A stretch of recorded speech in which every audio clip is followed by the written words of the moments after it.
Yeah, I mean, this one's crazy. This is a crazy, like, this one's good, man. I'm telling you, it's based on some recent news, and I'm super excited, to do this. And it's just me. Cosmo's not up here biting my toes, which is kind of good, as for now at least. And hope everyone's been good. Hey, Wolfie, what's up? You had to reload? You're talking about Texas and you're reloading? Just some housekeeping stuff to get out of the way. This doesn't apply to anyone on here, but if you're listening to this on podcast, thank you so much. We live stream all these episodes, and if you want to watch the live stream, you can go to patreon.com/talkmurder. All that support goes to Jen, our co-host, who is an educator and doesn't, makes educator pay in South Carolina, which is probably nothing. So I'm gonna start promoting that again, and that's how you can watch us on live stream. If you want to comment and just be part of the story, I have a really good doozy, I called it today, and I'm excited. You may know this story, sort of. This may sound familiar to you, okay? But there is recent news about it, and we're covering the story before we cover the recent news. Aldgate High Street, and this is in London. Has anyone been here? Kind of go around here a little bit, see if you guys can tell what we're talking about tonight. This sort of around here in London. And in London, this part of London, especially in 1888 is where we're going, everyone was drunk on gin. Everyone drank gin. Gin is vodka with juniper. Gin can be made from corn or rye, and then the only difference between gin and vodka is juniper and other botanicals. We're going to September 29th/September 30th. Obviously, we cut in at around midnight, but I'm actually starting this at 8:30 p.m. This is under London's sulfurous gas lights. Gas lights, I don't know if you've ever been to like a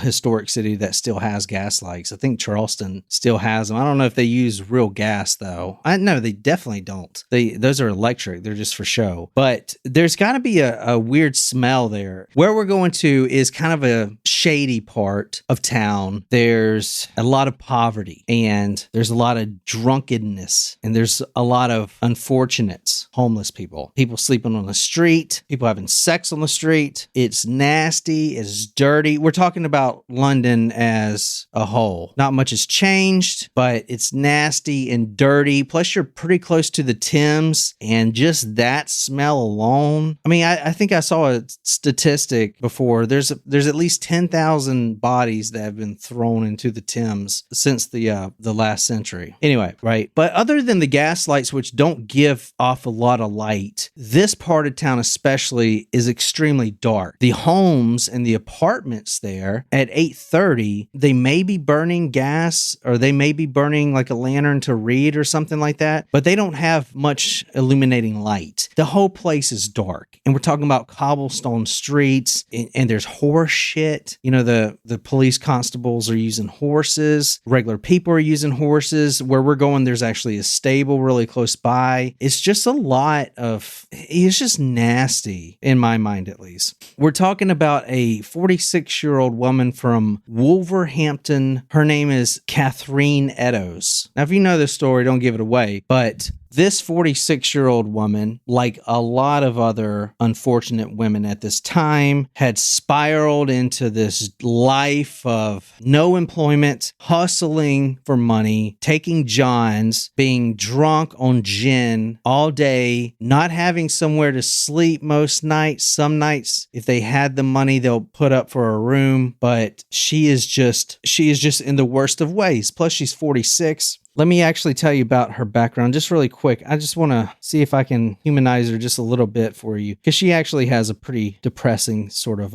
background here. She was a woman on the streets, quote, this from one of the police reports, trading trinkets for gin. Trinkets is like little beads and stuff that she would trade. She had a common law husband, but he didn't really care for her. He threw her out, actually, and then he would claim that, quote, she went to pawn my boots for supper and never came back. She was habitually heavily drunk. She did bear 3 children at one point, but they were all dead by adulthood. So she's just living a miserable life altogether. And on September 29th at 8:30, she's already drunk, spiraled out into this gin-soaked squalor, and she is wandering around Whitechapel. She has been known to be loud and have a foul mouth. I did see one report where every time a fire truck would go by, she would make fun of it and try to mimic the sound, and that would kind of get loud. But everyone knew that she was just loud, drunken, and just foul. She had a foul mouth. She'd be quick to tell you off if she doesn't get her way. She would tell the police off. She wouldn't give her real name. She would just kind of wander around the streets, and that was just her life. And on this night, just like any other night, she was out on town and she was drunk. In fact, she got so drunk and so loud that a crowd started to form around her because they knew that, she was probably going to get arrested or do something stupid or fall and bust her ass, which she did. She fell right on the cobblestone streets, and she's looking up at all these men who are in their suits and stuff, looking at her, looking down at her, and she's calling them all kinds of names. She's saying, "What you looking at, you old cock?" She is just being who she is. A crowd starts to form, and the police don't like that, so the police constable, 2 of them actually, police constables Lewis Robinson, finds her outside on the ground. Her face is flush with gin. She is beyond drunk, and him and his colleague George Simmons picked her up and hauled her to the police station. "Come on with me, you old hag. Get on out of here. You're causing a scene." When they got to the police station, they asked for her name, and she said her name was, quote, "nothing," end quote. They tossed her in cell number 5 and told her to sleep it off. Luckily for them, she did kind of fall asleep quickly. She's drunk, so they didn't hear much from her. And at midnight, a police constable, George Hutt, who took over the shift, wrote in his notes that she was, quote, "fast asleep and breathing heavily. Her body slumped over, resting against the cold stone walls of the prison cell, and she's just But hey, that is so much better than what she was yelling out on the streets, right? And as long as she's just sleeping it off, they could deal with a little bit of snoring. I'm sure that these police who had to pick her up, her body up off the cobblestone streets, were thinking, because this isn't the first time they had to pick her up, and not only her, but others like her, and it's just over and over. And it's like, why? This is really my life, having to babysit. I'm sure they were thinking, man, I wish someone would do something about women like this. These women of the night, they're spreading their disease. They're out in public. They're causing a scene. They're a public nuisance. Not only that, I'm the one who has to pick her up from the floor where she's making a scene, and she's calling me names and hurling all these insults at me. I wish someone would step up and take care of women like this around this town, this sleepy town known as Whitechapel. Well, someone was doing that. In fact, by this point, that someone, who has been known by many names, but most known by Jack the Ripper, has already took care of 3 of these types of ladies. And maybe it's just a matter of time. I don't know. I'm sure they didn't want him to kill her, but it's now midnight and she's checked up on again. She's still snoring. The constable's trying to choose his steps wisely. He doesn't want to wake her up because he doesn't want to hear her anymore. But sure enough, at 12:15, that snoring stops and her raspy voice can be heard throughout the precinct. "Hey, when can I leave? When you're sober. Shut your damn trap." By 1 a.m., he couldn't stand it anymore. You know what? I don't care. You're drunk, whatever. Get out of here. Don't cause a scene tonight. Get out. Do not make me come arrest you again, because you will not get out. When he asked her name again, she responded with a name this time, although it being the wrong one. She said her name was Mary Ann Kelly of 6 Fashion Street. He told her to get out, and she responded, "Good night, you old cock." She vanishes into the fog. She turned down Houndsditch Street, where her footsteps were echoing in the empty street. Now, at this time, the police were out looking for Jack the Ripper because they knew he was coming back. This is when the press started started really ramping up. And surely Jack was starting to get confident and he wanted to put on a good show. So they knew he was going to be out. What Catherine Eddowes didn't realize is that she had purposely avoided a crowd that was forming down the street. There were police constables there already. There were news folk there. Now, this is 1 a.m. in the morning. She purposely avoids this crowd. Catherine Eddowes purposely avoided a street that the police and the newspaper men were already down. She had no idea why they were down there. She just didn't want to be anywhere near them. The reason they were down there is because they found this woman. This was around 1 a.m. when they discovered the body, the mutilated body of a one Elizabeth Stride. Let me show you what she looked like prior to that. See what she looks like here. And scrolling down, you can see her again right here. You see her throat is cut. Now, she's dead. She is definitely dead. And they know who did it. Jack the Ripper did it. However, this one seemed rushed. Jack the Ripper had already killed her just minutes before. This is 1 a.m. This is why the crowd is forming. She had a neckerchief around her throat. It was yanked backwards. She was killed instantly. Her throat was cut 6 inches. It severed her carotid artery, but missed the spinal cord. So it was obviously done in a rush, but by someone who knew what he was doing. At 1:35 a.m., Catherine Eddowes passed Church Passage Street. She walked past a police constable, Edwards Watkins, who just got on duty, and he was patrolling the Mitre Square. A salesman by the name of Joseph Laundy was last to see Catherine Eddowes alive, and of course, a shifty-looking man with a pulled-down hat and a trench coat like following behind her. She had no idea he was this close following behind her. That's the last person who ever saw Catherine Eddowes alive. Now, this is minutes, not even an hour after Jack the Ripper mutilated, although hastily, Elizabeth Stride, which I showed you. At this point, Catherine Eddowes is 8 minutes away from her brutal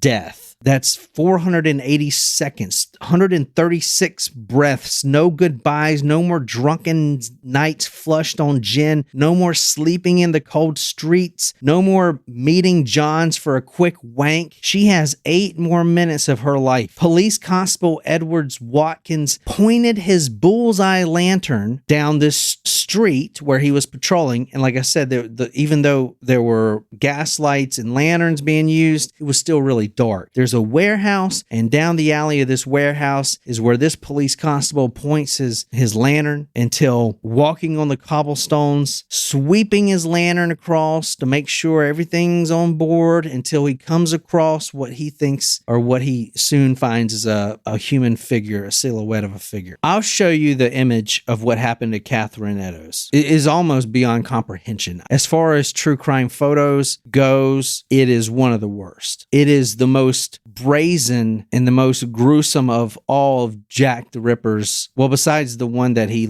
displayed the organs like he was Hannibal Lecter, but this one so far is the most horrific. And you got to remember, not even an hour ago, we have Elizabeth Stride, the third of Jack the Ripper's victims, who was cut ear to ear, but as you saw the photo, she got away lucky. I mean, she's dead instantly, but what it seems like is he was interrupted. There was a witness that did hear 3 screams. He was interrupted, and now, not even an hour later, he is brazenly going to take a second victim, but this time he's going to take his time. In fact, you're going to see the photo, and it's horrific. And just remember that the medical examiner said that he had up to 9 minutes to do his work without being interrupted. When Dr. Frederick Gordon Brown arrived promptly at 2 a.m., about 18 minutes from the time that Jack the Ripper's blade punctured the undercarriage of Catherine Eddowes' left ear, her carotid artery was so precisely cut that the vertebrae had been completely spared of any damage. Jack the Ripper, what they thought, they never caught the murder weapon. The reason I'm covering this story now is because apparently he has finally been named. Jack the Ripper's identity has finally been conclusively named. A person has been matched to DNA. DNA has been taken from a crime scene and confirmed, albeit not very well, as we'll get to. But that's the reason I'm doing this story. This is kind of a headline news. Jack the Ripper's identity is finally confirmed. Okay, it is confirmed from DNA from this crime scene, from Catherine Eddowes' crime scene, which is why I'm doing this story, so you can see exactly where the DNA comes from. All right, so that is why I'm doing that. If you are interested in Jack the Ripper and the complete story, I've covered that. I got like 7 episodes, and I even went beyond that and covered the torso mutilations that were found in the Thames that many people think were Jack the Ripper, but would never be known. And there was a couple torsos that were found in the Thames right before Jack the Ripper. I mean, I'm talking about weeks before, and that's right down the street. So I covered my bases pretty good with Jack the Ripper. All right. So if you want to listen to that, go back and listen to those episodes. Anyway, that's the reason we're covering this. Her carotid artery was so precisely cut that the vertebrae had been completely spared of any damage. I know I keep saying this, but it is nighttime and it is pitch black. And not only that, that London fog is a real thing. So Jack the Ripper, to do this so precisely, if you think about it, is a pinnacle achievement. Many people are like, oh, he's kind of an amateurish, this or whatever. He is not holding a lamp and doing this. It is pitch black and he is cutting the throat so precisely that he's sparing the vertebrae on purpose is exceptional. He is completely in the dark doing this. Catherine's face was mutilated, which I'm going to show you. The doctor, Dr. Gordon Brown, even lifted up the, quote, triangular flaps of skin that were peeled from her cheeks. Just like the skin was peeled up and they were in triangular flaps. Only part of her nose remained on her face, as you'll see in the photo. And actually, let me show you the photo now because I can show it to you without sparing the worst part of it. This is Catherine Eddowes. This is who we're talking about now. As far as crime scene photos go, that's pretty bad. She's been worked on. You see, she has only a quarter of her nose left. I think she's missing a lip. And you see the triangular flaps that I was talking about on her cheeks. You could lift those things up like gills. That's pretty bad, Anyway, that's not even the worst thing. He had up to 9 minutes to take his time on it. Now, for the doctor, who is a seasoned doctor, he's been doing this for 30 years, albeit not gruesome crimes like this, but he's covered murders and this, that, and the other, And I know the pressure's on at this point because this is a gruesome mutilation, but that doctor became nauseous, and it wasn't that grotesque look on Catherine's face that you just saw, like she's just seen a phantom and was powerless to do anything about it. It's not her nose being half severed off her face. It's not her fingers that were still involuntarily twitching, trying to rid its body of every last vestige of blood. Is not that was making him sick. It's not the smell of the heavy iron all running all over the doctor's shoes that's making him nauseous. One of the police rookies actually lost his dinner seeing the crime scene, and you saw it, but it's not any of that made them nauseous and even vomit. It's the fact, and this is so bad that they didn't photograph it, but they did put it in the police report. Her intestines had been cut out of her body and were draped over her shoulder, her large intestine. Look at the photo again. This is a severed mark straight down the clavicle area. You tell me why they chose not to show anything below this. Tell me what that looked like. Not to show anything below this. Look how deflated her skin is. At this point, she is void of any intestines in her body. Her large intestine was draped over her right shoulder.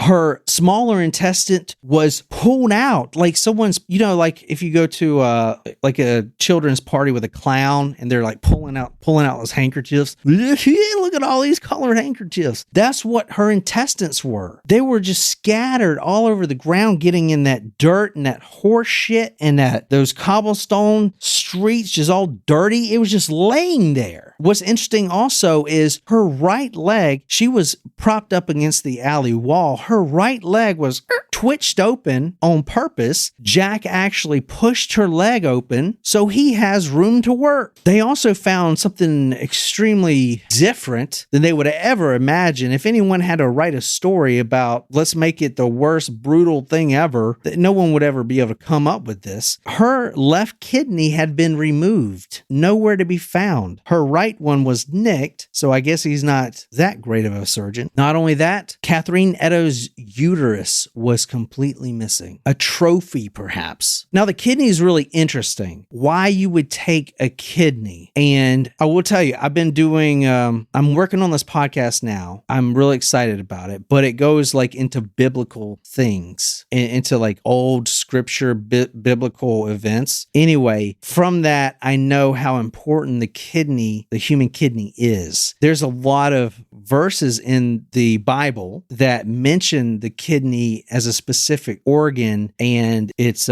symbolic meaning. In Job 16:13, quote, "Without mercy, he splits my kidneys open. He pours my gall on the ground." I thought that quote, that verse was so appropriate for this episode. It's symbolic in Christianity as the life force. So thoughts, emotions, and consciousness is basically the soul, is the kidney, is how the Bible looks at it. They use it as a metaphor all the time, as like an organ that's very symbolic. So it's weird that he took a kidney, because why would you? This has never happened before. I mean, were there serial killers like this that did that? I mean, I guess so. You know, you hear about the old kings and stuff that killed all these young boys just to drink their blood, and what's her name who would bathe in the blood? I can't remember that old queen. I mean, so I guess, but it was so random. And the uterus too. The uterus, you can kind of tell that it makes sense that this guy has a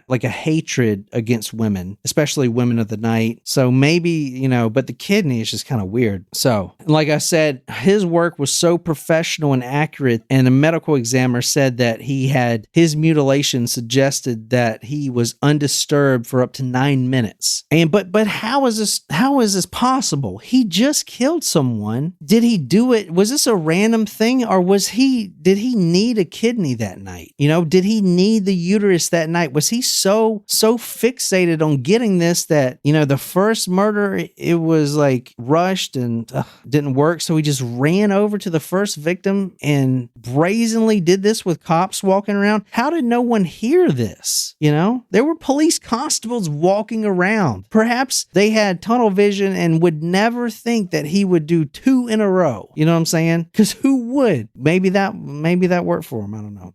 George Morris, who worked in the warehouse that was adjacent to this in the street, said he heard nothing. Quote, "Had she screamed, I'd have heard it," he would later testify. So that's the story of Catherine Eddowes. So Catherine Eddowes was wearing a shawl, and that's what they had the DNA on. The DNA on the scarf was semen DNA. In 9 minutes, though, you telling me that this guy cut out a kidney, a uterus, sliced her from ear to ear, cut off her nose, up to 9 minutes, probably more like 6, and he had time to get semen on it? It's cold in London. Did he pull his dick out? I don't know, man. It's just, we're going to get to it. I don't think it solves anything at all, but we'll get to it. Talking about the kidney again real quick. 2 weeks after Catherine Eddowes was slaughtered by Jack the Ripper, George Lusk of the Whitechapel Vigilance Committee, he's the guy who was like a private citizen, a wealthy financier or something. He started this Whitechapel Vigilance Committee. They never really solved anything, but they were just kind of like, "Ooh, look at us. We're going to solve this." And they never did. Anyway, he received a small box. In the box, preserved in ethanol, lay half of Catherine Eddowes' kidney. A note also found inside the box read the following, and this is the famous note, right, from Jack the Ripper. A lot of people say that it's not legit, but it seems like most sources would call it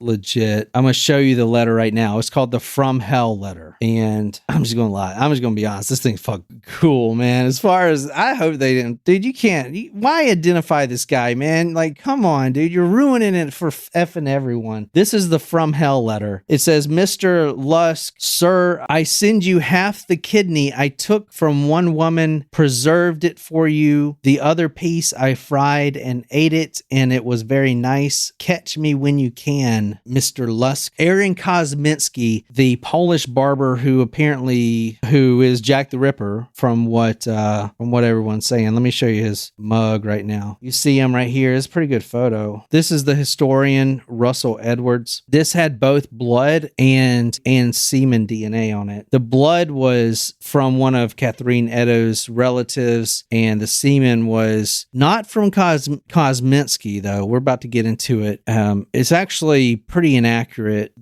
I would tell you right now, this would not ever hold up in any court. Anyway, in 2007, an amateur historian, Russell Edwards, bought a silk shawl that was allegedly found near Catherine Eddowes' body. Now, allegedly, in any police report, does not mention this shawl at all, y'all. No shawl at all, y'all. For real. What apparently happened is one of the police constables who had a morbid fascination took the scarf, put it in his pocket, and had kind of a crime scene trophy. Okay. That's a big problem with the evidence because you can't actually trace it to that, right? It was never in police custody. It was never protected against anything. It was never handled with gloves. It was never written up. It was just passed around and sold to multiple people. This guy, this amateur historian, is not the first one to have it. It's been sold around through private collectors for 136 years. He commissioned a Dr. Jari Luhalian from Liverpool John Moores University and Dr. David Miller of Leeds to use mitochondrial DNA, which I'm not a geneticist or whatever, but I did find out that mitochondrial DNA is less accurate, way less accurate than regular DNA, apparently. So he identified two profiles, one matching one of Eddowes' descendants and another from a previous suspect, a Polish barber named Aaron Kosminski. Okay, it didn't match specifically to this guy, but it matched a distant relative of his. The semen did. Although this doctor claimed that it was a 100% match of his DNA, and that became a big problem because when this was a real study that other doctors could look at and criticize and critique. And that's what they did. They said it's not a 100% match. There's plenty of problems with it. Number one, the shawl was never mentioned in any police reports. It was circulated through private collectors, no gloves. It was exposed to contamination risk. Both Kosminski's and Eddowes' descendants were present in 2007 during the analysis, which also risked a contamination of the evidence. Mitochondrial DNA is not exact match, but matches with thousands or more that share the same downline lineage as Kosminski, right? The 100% match is debunked. This is from another doctor says this. He says it is debunked as a nomenclature error with the haplotype 315.1C present, which is the thing that they use, this haplotype, whatever, present in 99% of Europeans. So he is saying that there's no way, number one, it would never hold up in court, but just to identify him, it is interesting that on the plus side that Kosminski had been a previous suspect, although he was never mentioned in police reports, but was mentioned 6 years after the Jack the Ripper murders in a private correspondence between two police officers involved in the case. He lived minutes from all the murder sites. He had a paranoid delusion about women, and barbers at the time, if you guys didn't know this, they also practiced amateur surgery, like teeth removal, for instance. So he would have had some knowledge with surgery. Kosminski's relatives are actually protesting this whole thing. It's kind of funny because the relatives of both Eddowes, just last week, Eddowes' relatives petitioned the Metropolitan Police to reopen the case on this evidence. However, Kosminski's relatives say the following. following. Quote, "You can't defame a dead man with flawed science." That's pretty interesting, right? So I doubt they're going to reopen the case and name him as the killer or whatever, because yeah, you have Catherine Eddowes' family that wants justice, but you also have Kosminski's relatives and his descendants in the downline who are now being, they think their great uncle, great grandpa, whatever, is some kind of serial killer. Like, you know what I'm saying? It's kind of effed up if you think about it. This guy was a Polish immigrant, 23 years old, and he did have mental illness. He did have, quote, homicidal tendencies, and they did survey him and his brother in 1888, but he was never charged. In 1891, schizophrenia landed him in an asylum where he died in 1919. So, I mean, what do you guys think? Dude, this is like, honestly, it's the same thing as the Zodiac Killer. Every couple years it comes out some new bullshit, and it's like the one, right? And every 3 years it's like the Zodiacs. The Zodiac's definitely been identified. Yeah, yada yada. It's just these people, like this historian, which he's probably, I'm not talking bad about him, but he's just he's looking for fame and story here, and he got this thing, and or the Black Dahlia Killer, like literally every year there's a new book about that. I don't know. What do you guys think? It is interesting that the mitochondrial DNA did match one of his downline descendants, but then again, this other guy, and I don't know about mitochondrial DNA. I don't know about any of this shit, honestly. I don't know how it works. I don't know how accurate it is. A lot of scientists say it's extremely inaccurate. You got to keep in mind that the historian with this evidence, he paid for this lab work. I mean, he's trying to get the best bang out of his buck, right? He's trying to have a movie deal from Netflix. He's trying to have a book fucking published. You know what I'm saying? So he is biased towards this as Jack the Ripper. So, I mean, I don't know. Also, guys, like, she was a prostitute and this guy lived in the area. I mean, they could, and his semen was on this shawl. They could have hooked up way prior to this. I mean, I don't see Jack the Ripper getting any semen on any of the victims. This is the first time I've seen that. He's only had a few minutes to do this, He cut out the uterus and all that. It's just so bloody. I don't see him getting semen all over the fucking place. I don't know. What? And Lauren says, I say he found some random old shawl and put some random semen on it. And also, dude, you've been parading this freaking scarf around with cum stains on it. Let's be honest, it's fucking gross, dude. Like, look what I got. Someone jerked on this. Like, what the fuck? It's been passed from private collectors. It's fucking gross, dude. Don't people have any respect? Can't they just fucking wash it? Oh, shit. I don't know, man. I don't know. What do y'all think, man? Thanks, everyone, for being here. Lauren, Martin, Wolfie, I see you guys. Anyway, I hope you guys enjoyed it, man. I know it's Friday. Y'all could have been anywhere else, but I'm glad you're here. And I don't know, man. I miss doing this, so I think it's fun as hell. So, yeah, that's about it. That's all I got, actually. So, I'll see you on the next one. And make sure you put some in the case request. I'm going through that right now. Also, the headlines, too. If you find some headlines that are interesting. This was actually a headline posted by Shram, I think. I think she posted it about this, and that's the first time we've seen it. And obviously, I personally, I don't want him to be identified. I know it sounds fucked up, but I mean, that story was crazy, right? And it's just like all the more crazier that he's identified. I probably wouldn't have pumped out 7 episodes had I known who the killer was. You know what I'm saying? Anyway, do you though? Do you really want John Bonet to be solved? And, and that's also crazy. They can solve this, but they can't solve John Bonet Ramsey that happened, 30 years ago? That's crazy, right? How is that even possible? And you know what I was thinking about today? Why they haven't solved this yet? They still haven't solved the Missy Beavers one. Y'all seen that freaking video, right? Tell me how they haven't solved that case yet. Anyway, all right. Well, that's all I got. I'm so glad you guys are here. And yeah, so I'll be back.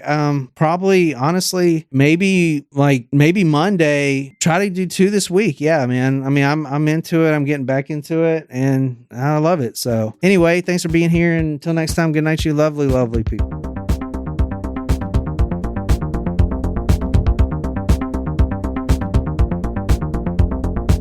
to run this shit.